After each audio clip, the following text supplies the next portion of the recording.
जय श्री राम। कि तोरों छत्रक दंड जिमि तब प्रताप बलनाथ, जौ न करऊँ प्रभु पद शपथ कर न धरऊँ धनुभात।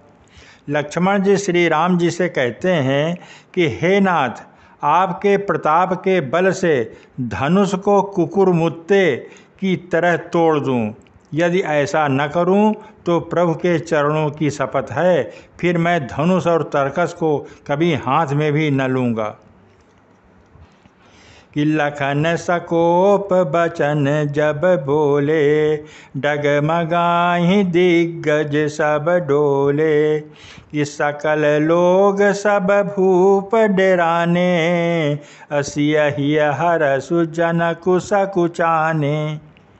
ज्यों ही लक्ष्मण जी क्रोध भरे वचन बोले कि पृथ्वी डगमगा उठी और दिशाओं के हाथी कांप गए।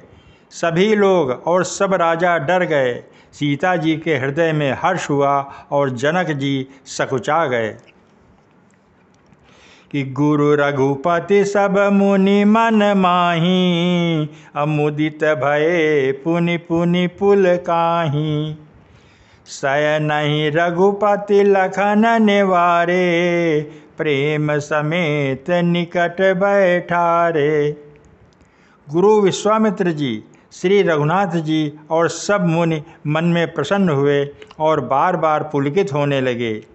श्री रामचंद्र जी ने इशारे से लक्ष्मण जी को मना किया और प्रेम सहित अपने पास बैठा लिया।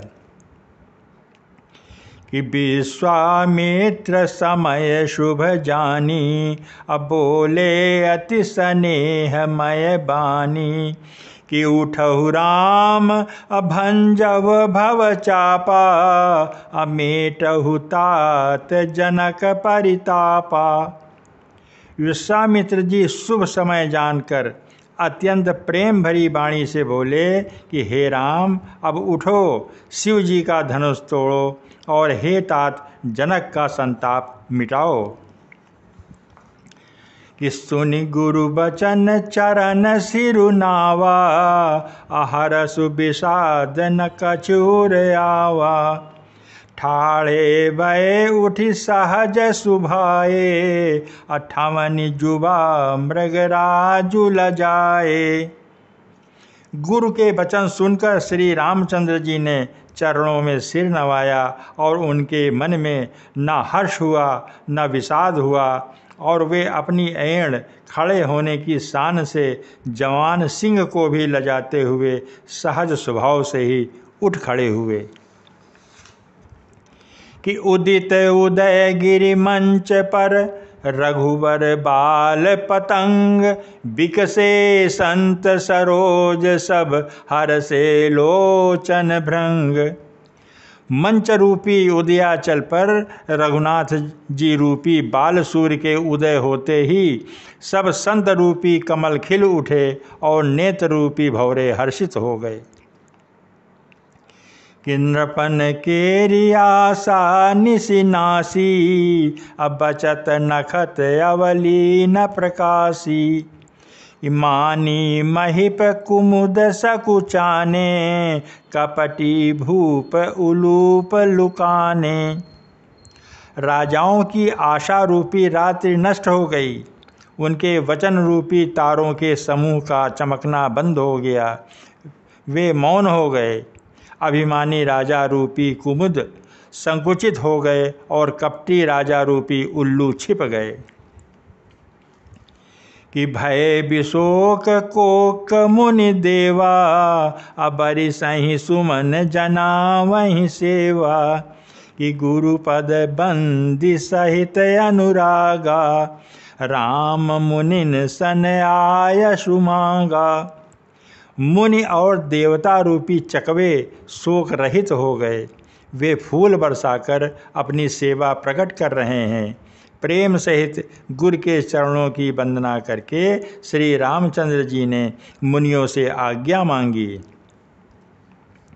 कि सहज ही चले सकल जग स्वामी, अमत मंजू बर कुंजर गामी। कि चलत राम सब पुर नर नारी, अपुलक पूरी तन भय सुखारी। समस्त जगत के स्वामी श्री रामचंद्र जी सुंदर मत वाले श्रेष्ठ हाथी की सी चाल से स्वाभाविक ही चले। श्री रामचंद्र जी के चलते ही नगर भर के सब स्त्री पुरुष सुखी हो गए और उनके शरीर में रोमांच हो गया।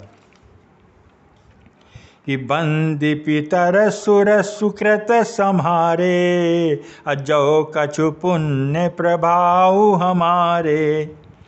तो शिव धनु मृणाल की नाई, तो रहु राम गणेश गोसाई। उन्होंने अपने पितरों को और देवताओं की वंदना करके अपने पुण्यों का स्मरण किया। यदि हमारे पुण्यों का कुछ भी प्रभाव हो तो हे गणेश गोसाई, रामचंद्र जी शिव जी के धनुष को कमल की डंडी की भांति तोड़ डालें। कि राम ही प्रेम समेत लखि, सखिन समीप बुलाई। सीता मातु स्नेह बस बचन कहई बिलखाई।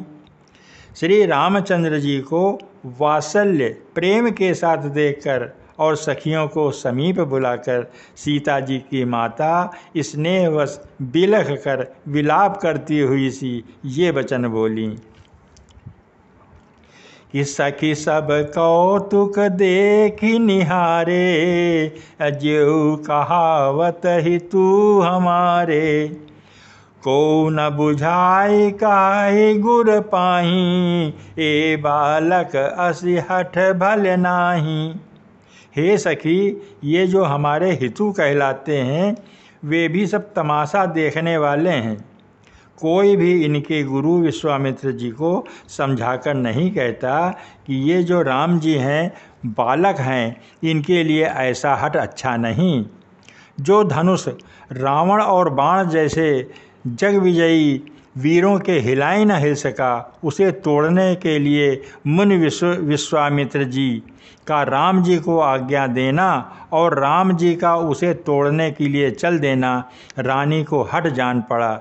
इसलिए वे कहने लगी कि गुरु विश्वामित्र जी को कोई समझाता क्यों नहीं है।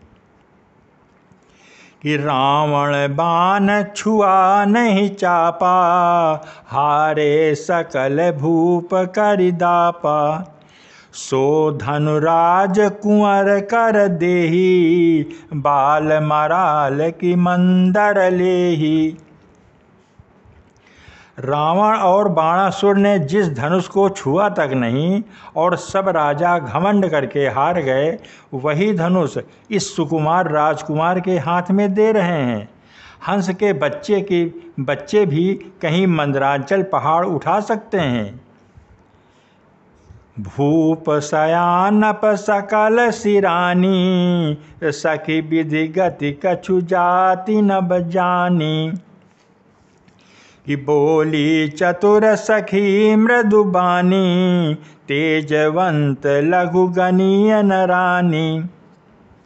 और तो कोई समझाकर कहे या नहीं, राजा तो बड़े समझदार हैं और ज्ञानी हैं, उन्हें तो गुरु को समझाने की चेष्टा करनी चाहिए। परंतु मालूम होता है राजा आती का सारा सयानापन समाप्त हो गया है। हे सखी, विधाता की गति कुछ जानने में नहीं आती। यूँ कहकर रानी चुप हो गई। तब एक चतुर राम जी के महत्व को जानने वाली सखी कोमल वाणी से बोली, हे रानी, तेजवान को देखने में छोटा होने पर भी छोटा नहीं गिनना चाहिए। कि कहाँ कुंभज कहाँ सिंधु अपारा, असो सेउ सुजसु सकल संसारा।